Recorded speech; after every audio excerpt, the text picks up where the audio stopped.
बरसते बादल पाठ्यांश कविता पाठ्यांश बरसते बादल का पाठ का रचयिता सुमित्रानंदन पंत।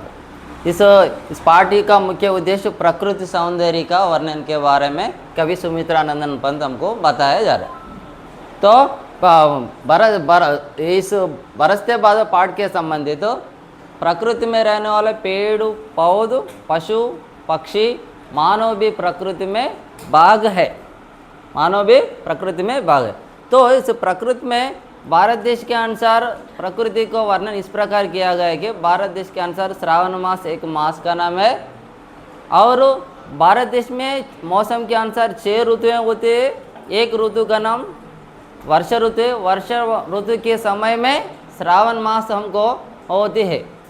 तो उसी प्रकार कवि सुमित्रानंद पंत ने बादलों का वर्णन करते हैं। पहला पद्य के अंदर बादलों का वर्णन किया गया। बादलों का वर्णन किया गया। बादलों के वर्णन में पहले कहते हैं कि पहला पद्य में बादलों ने किस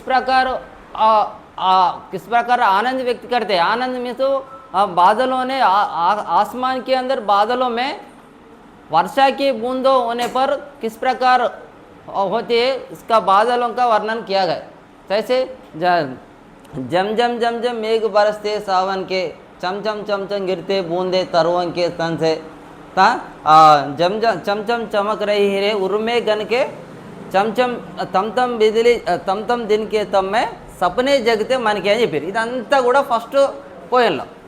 సెకండ్ పోయం ఏంటి, दादुर टर टर करते जिल्ली बजते जन जन, म्याऊ म्याऊ रे मोर प्यू प्यू चातक के गन, उड़ते सोन बालक अर्ध सुख से कर क्रांजन, गुमड़ गुमड़ गिर मेघ गगन में बरते गर्जन।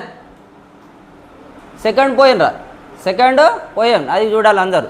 सेकंड पोएम तो दादुर का अर्थ होता है कि मेंढक, पर्याय शब्द। दादुर का अर्थ होता है कि मेंढक पर्याय शब्द। और तरु मीन्स पेड़, पेड़ का पर्याय शब्द तरु पेड़ वृक्ष पदप 4 ఉన్నాయి। तो दूसरा पद्य के अंदर कवि ने दादुर ने एक आवाज किया, जीव जंतुओं का वर्णन किया गया। जीव जंतुओं का वर्णन किया गया। जैसे दादुर टर्टर करती जिल्ली बजती जन जन, जिल्ली అంటే ఒక లైట్ ఇన్సర్ట్ మినుగురు పురుగు అన్నట్టు తెలుగులో అయితే అది సౌండ్ ఎట్లా ఇస్తుంది చూసాను, సౌండ్ చేస్తాను। म्याऊ म्याऊ रे मोर, जैसे मोर जंगल में रहने वाला मोर कैसे करती है और जैसे आवाज़ करती है कि बादलों को देखकर नाचती है, आनंद व्यक्त करते हैं, आवाज़ देती है म्याऊ म्याऊ।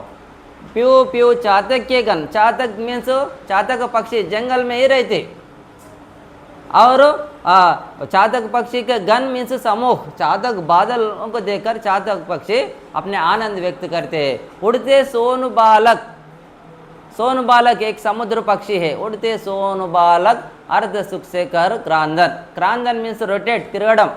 సముద్రం పైన ఉన్నటువంటి అది ఏదైతే సోన్ బాలక్ పక్షి సోన్